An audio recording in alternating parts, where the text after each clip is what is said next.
A día de hoy, para hacer aplicaciones web, parece que la única opción fuera utilizar Vercel, Supabase y alguna API de inteligencia artificial. Mi nombre es Alejandro y llevo más de un año ofreciendo servicios a otras empresas y trabajando en mi propia agencia de inteligencia artificial. Y te quiero mostrar qué son los servicios serverless y cómo hacer una aplicación dentro de Firebase. Son aplicaciones realmente baratas y que todo el mundo puede tener porque todo el mundo tiene una cuenta de Google. En muchos casos terminamos utilizando estas herramientas sin llegar a preguntarnos si realmente las necesitamos.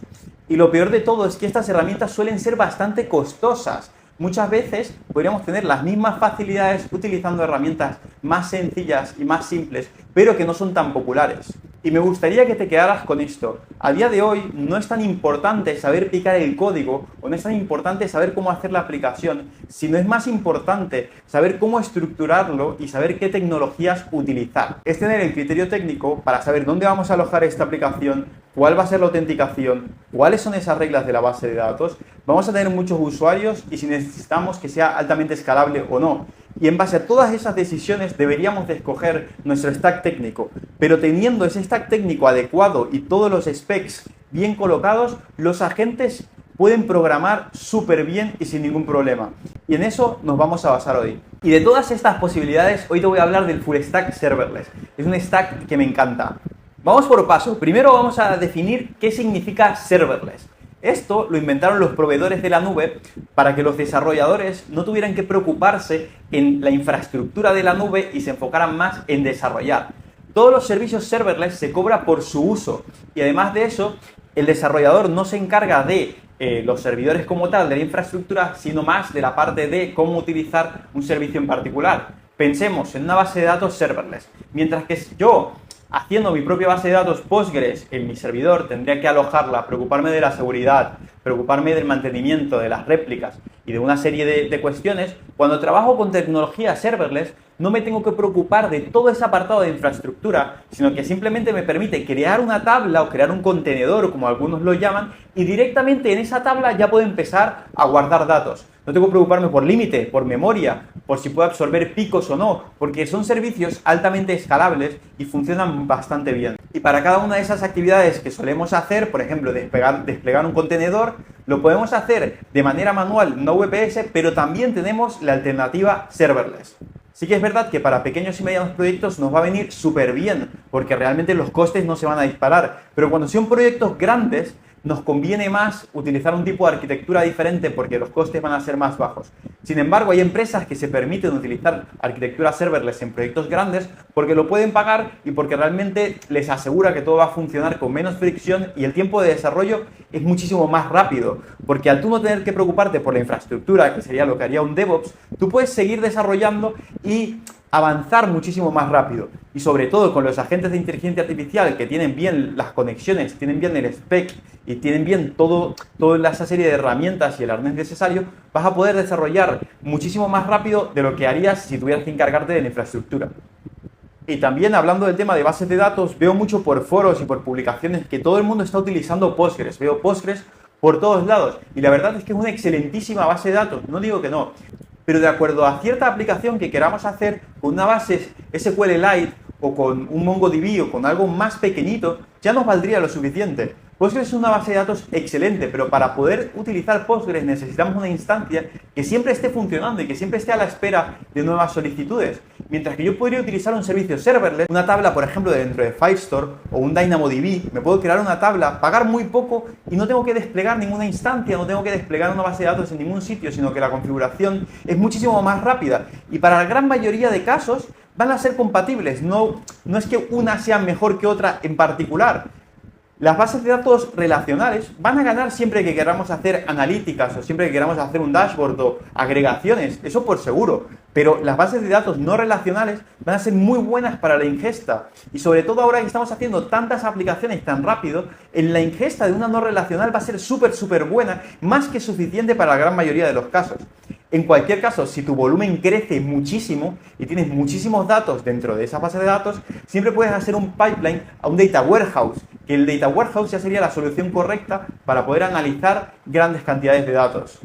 Y también otro apartado importante es que cuando utilizamos servicios diferentes, acabamos pagando suscripciones diferentes en cada uno de ellos. Por ejemplo, imagínate que tienes Vercel, Supabase y algún servicio de inteligencia artificial. Ya son 3 suscripciones o 3 servicios diferentes que tienes que ir pagando, excepto de inteligencia artificial que pagas por el uso, pero en verdad tienes también la tarjeta allí. Entonces, cuando utilizamos una sola nube, por ejemplo, AWS, o utilizamos Firebase, podemos tener con una sola suscripción todo incorporado y realmente es muchísimo más barato que si utilizáramos Vercel con Supabase más el servicio de inteligencia artificial. Sin más dilación, vamos a empezar a hacer la aplicación. Lo primero que todo es que vayamos al link de Firebase y nos va a abrir este portal. Puede ser que al momento de que tú estés haciéndolo sea ligeramente diferente. Entonces nos vamos a loguear con la cuenta de Google que queramos utilizar. Va a estar asociado siempre a Google Cloud. Entonces es importante que te entiendas que puede incurrir algún coste y que este coste va a aparecer aquí en Firebase, pero que también será imputado a la cuenta de Google Cloud si la tienes asociada con tu cuenta. Venimos a este apartado y le damos Get Started in Console. Nos va a abrir otras aplicaciones si ya las tenemos. Una de las cosas muy bonitas que tenemos en Firebase es que podemos compartir las aplicaciones con otras personas y pueden colaborar y la colaboración funciona muy bien. Lo podemos también conectar con una cuenta de GitHub y el repositorio se puede configurar para que cada vez que hagamos los empujes o los pushes a la rama main se desplieguen automáticamente, o podemos configurar el pipeline de despliegue que nosotros queramos. En este apartado le venimos aquí y le damos crear un nuevo proyecto de Firebase, le ponemos un nombre. It's 20 hours. Yo le voy a colocar Hipotecas Web App, por ejemplo. Le doy a continuar. Aquí escojo la cuenta que quiero que se asocie y creamos el proyecto. Esperamos un poco a que se despliegue el proyecto. Ya lo tenemos creado, vamos a entrar a ello, vamos a ver este primer apartado. Una de las cosas que tienes que saber es que dentro de un proyecto de Firebase puedes alojar hasta 10 aplicaciones diferentes. Puedes tener una aplicación para un backend, puedes tener una aplicación web, puedes tener muchísimas cosas diferentes y todas estar dentro del mismo proyecto. Utilizar los mismos usuarios y también compartir pues la base de datos y el resto de servicios. Es realmente muy interesante porque no hace falta crear un proyecto por aplicación, sino que diferentes aplicaciones o diferentes sistemas, incluso automatizaciones, pueden convivir en un mismo sitio. En este caso le voy a dar añadir aplicación y voy a escoger aplicación web. Poner aquí Hipotecas Web App. Le digo que voy a colocar el hosting. En este caso lo voy a hacer incluso mejor, lo voy a hacer con un agente de inteligencia artificial directamente. No lo voy a hacer yo por mi cuenta, me lo va a hacer el agente por mí. Aquí seleccionamos el agente que queremos utilizar. Yo voy a utilizar Antigravity porque es muy rápido, el Gemini Flash. Pero en cualquier caso, si fuera por diseño y también si fuera por qué tan bueno es el modelo, preferiría utilizar los modelos de Claude o de OpenAI. En cualquier caso, utilizaría el Opus 5 a día de hoy o GPT-Sol 5.6 con una buena configuración porque son los que me dan mejores resultados a día de hoy. Le voy a dar al apartado que quiero un hosting y le voy a decir un prompt para empezar la aplicación. No voy a hacer ningún prompt complejo porque simplemente ahora quiero empezar a hacerla y ya. Le acabo de hacer un prompt que dice que quiero una aplicación muy sencilla donde pueda hacer el cálculo de una hipoteca en español con el impuesto de la comunidad autónoma y también que quiero tener el input del precio de la casa, el interés y el pago inicial.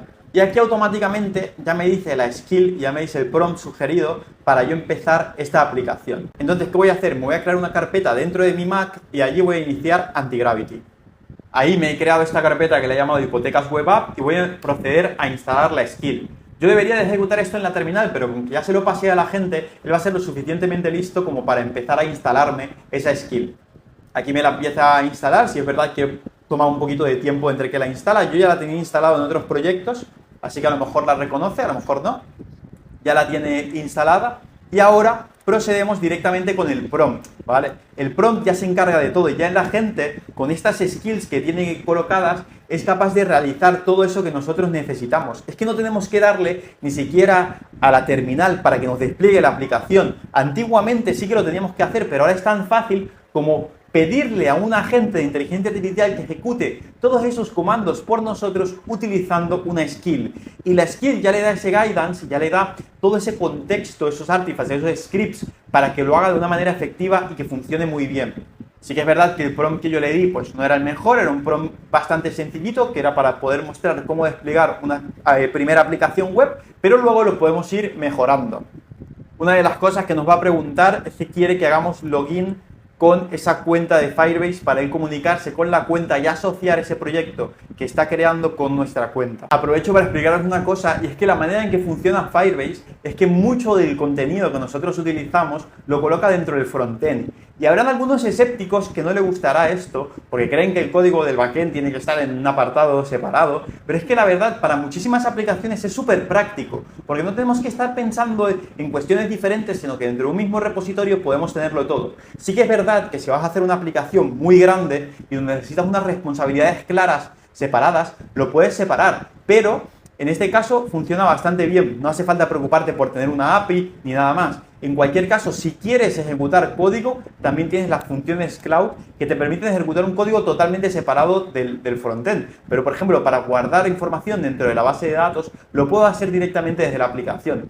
Y vamos a recaer en las reglas que tiene Firestore. Firestore es la base de datos no SQL de Google y nos permite guardar información simplemente creando un contenedor. Funciona muy bien, es como si guardáramos un pequeño JSON en memoria y sea muy rápido, escalable y que nos permite hacer pequeños joins que no vendrán excelentemente para la analítica, pero que para cualquier aplicación será más que suficiente. Y además, es que si quisieras también tener una base de datos SQL, también lo puedes hacer dentro de Firebase. Ahora parece que ya terminó de trabajar, le voy a pedir que me levante la aplicación en local. Mientras acaba de trabajar el agente, te voy a mostrar las opciones para trabajar con bases de datos y con almacenamiento dentro de Firebase. La primera que todo es SQL Connect. Básicamente, eso sería como crear una instancia de Postgres, crear una instancia, una base de datos relacional en la que podemos guardar los datos de nuestra aplicación. Eso sería lo típico y lo que la mayoría de aplicaciones harían. Pero realmente no es tan necesario siempre hacerlo así. ¿Lo podemos hacer y es una buena práctica? Sí, pero muchas veces con una base de datos más sencilla lo podemos conseguir también. Firestore es una de mis bases de datos favoritas, como ya llevo hablando durante el vídeo. Una de las cosas que tienes que tomar en cuenta es las reglas que vayas a colocar dentro de tu base de datos y si la base de datos está en producción o no. Cuando tú la inicias por primera vez, si la levantas en testing todo el mundo va a poder acceder, pero si la levantas en producción puedes limitarlas a cierto grupo de personas o a los usuarios que tienes que tener y es así como la queremos configurar. Y también por otro lado tenemos otros dos servicios que son muy buenos. El de Real Time Database es una tecnología que lo que permite es actualizar todas esas personas que estén conectadas a la aplicación a la vez y cuando ocurre un cambio ocurre en tiempo real dentro de los otros sitios. Y por último, el servicio de storage, que es como si tuviéramos el S3 de Amazon o el Blob de Azure, que lo que nos permite es guardar archivos, no guardar un dato como tal estructurado, sino guardar cualquier tipo de archivo, un JSON, una imagen, un vídeo, cualquier cosa. Y lo bueno de eso es que está todo incorporado aquí y no tenemos que recurrir a servicios diferentes. Aquí os muestro el apartado de precios de Firebase y como veis hay el Spark Plan, que es el que yo tengo actualmente ahora para esta aplicación, en el cual no tengo que pagar, sino que la puedo desarrollar gratis. Y luego la versión de pago es la versión Blaze, que como vemos también se paga solamente por lo que usa, porque utiliza tecnología serverless como comenté antes, y la verdad es que a mí me parece bastante barato. Veamos, por ejemplo, en el storage no tienes coste hasta que llegas a 5 gigas. Cuando llegas a 5 gigas es 0,10 céntimos de dólar por cada giga que tú subes. Está bastante bien. Luego, cada uno de los servicios con el servicio de la nube de Google en cuanto a eso, pues Cloud Run o Cloud Build, pues será el servicio correspondiente de la nube de Google. De acuerdo a cómo lo utilices, lo vas a tener. Sí que es verdad que para muchas aplicaciones no vas a necesitar estos servicios, pero si tu aplicación ya es más complicada o requiere una lógica por detrás, pues sí que puedes que lo utilices. Pero en cualquier caso, Cloud Run no es un servicio caro. Luego también tienes la autenticación incorporada, hasta 50.000 usuarios activos, es gratis. Oye, pues son muchísimos usuarios para llegar a 50.000. Está muy bien. Aquí también el apartado de documentos, el apartado de datos, pues todo y cada uno de los servicios incurre dentro de un coste que va a ser necesario pagar de acuerdo a cómo lo utilicemos. Justo ya tengo la aplicación levantada, ya ha acabado el agente de programármela y como vemos es una aplicación sencilla que se ve claramente que está hecha con IA, pero está muy bien. Puede ser de muchísima utilidad a muchas personas que tenían un Excel y que necesitaban conectarlo con algo más o que les gustaría tener algo más práctico y algo más visual que un Excel o es que ni siquiera saben utilizar Excel, pero lo pueden explicar con voz y les puede venir muy bien este tipo de aplicaciones. Entonces, vemos aquí que podemos cambiar el precio, a medida que pase el precio me cambia la cuota estimada. Puedo también cambiar la aportación inicial. Si cambio la aportación inicial me cambia, me salió un pequeño aviso de que estaba solicitando un 90% del financiamiento y que la mayoría de bancos españoles solo financian el 80%, lo cual es...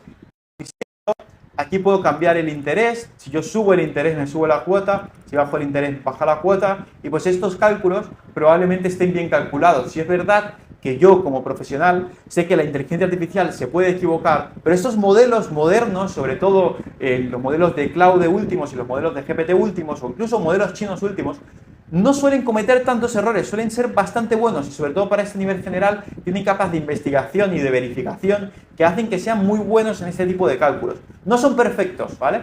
Pero sí bastante buenos. Incluso en algunos casos realmente me han sorprendido muchísimo. Hay casos de los cuales no puedo hablar porque son temas de clientes, pero que me han hecho unas aplicaciones increíbles y en cuestión de horas, aplicaciones en las que yo antes tardaría meses, me las han hecho en 6 horas, cosas realmente sorprendentes. Y ahora, para que veáis, lo único que tengo que hacer es decirle despliega la aplicación.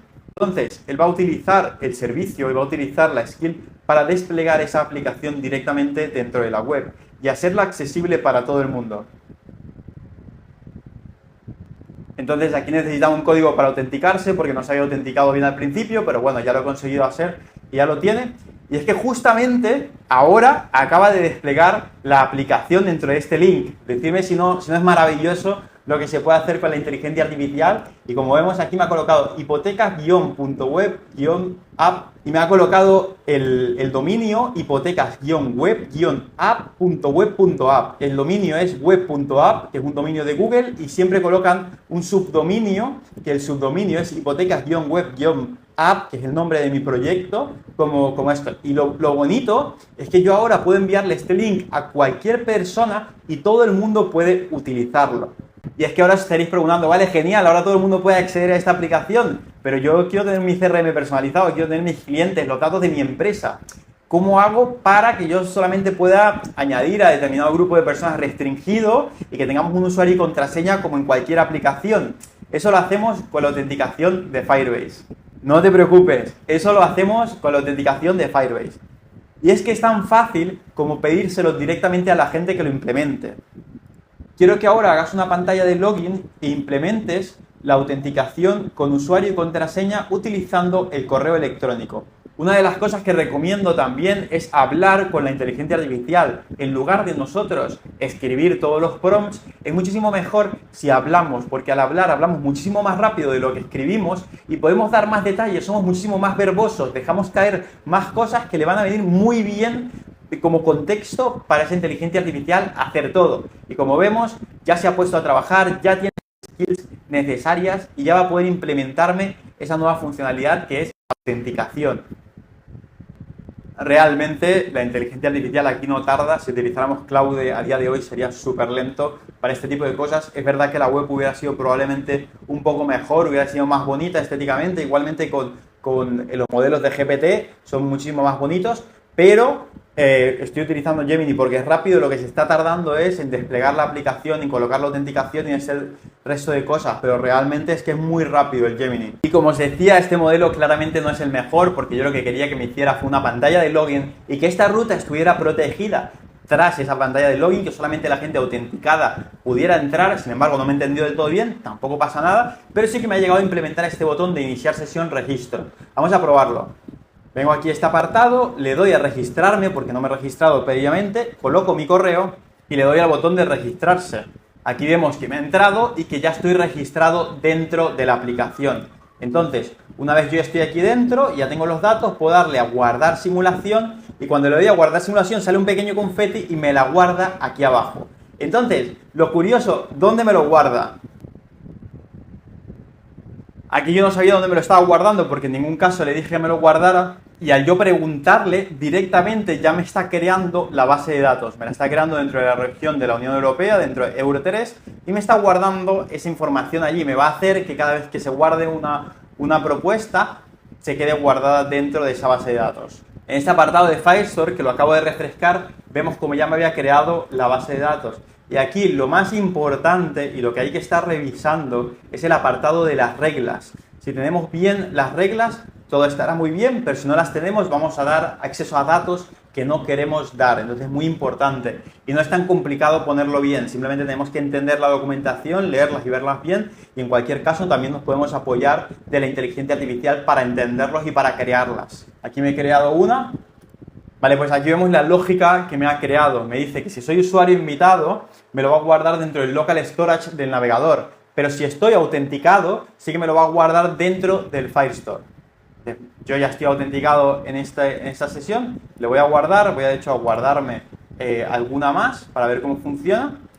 Y vengo a este apartado y vemos que ya existe esta colección tiene este documento, y dentro de documentos están las simulaciones. Y dentro de las simulaciones están cada una de esas que yo he hecho. ¿Veis? Aquí me dice Comunidad de Madrid, los datos referentes a esa fila. Esta sería la siguiente y esta sería la siguiente. Eso se va actualizando y funciona verdaderamente rápido. Luego también, como os comentaba, si quieres implementar inteligencia artificial, si quieres utilizar modelos de lenguaje o agentes que tengan opciones de interactuar con herramientas o automatizar procesos avanzados, puedes también tener los servicios de IA incorporados directamente desde aquí. Lo que sí que necesitas saber cómo hacer agentes y cómo utilizarlos, y una vez sepas, puedes venir aquí y utilizar directamente esta infraestructura que ya te ponen para su uso. Como ves, pues también hay un apartado más grande de la autenticación. Yo te recomiendo, por ejemplo, que si vas a hacer una aplicación privada, vengas a este apartado de ajustes y no permitas que se registren usuarios nuevos. Esta opción bloquea que se registren usuarios nuevos, ¿verdad? Entonces, esto es muy importante.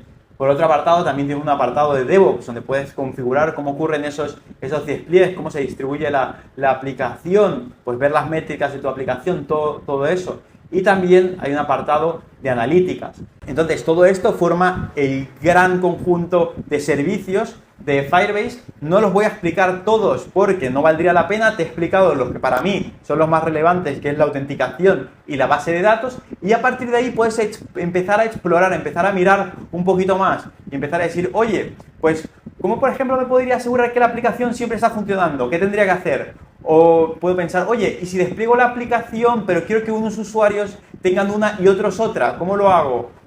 Luego también puedo pensar, oye, quiero poner un poquitín de inteligencia artificial. Pues aquí tienes todas las herramientas que necesitas para llevar a cabo esas acciones y muchísimo más.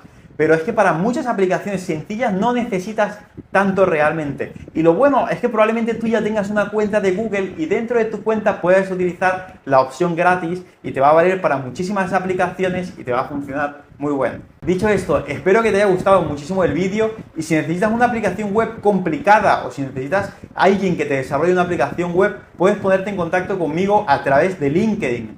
También puedes ponerte en contacto conmigo a través de un formulario que dejo en este vídeo y no olvides compartir. Un saludo.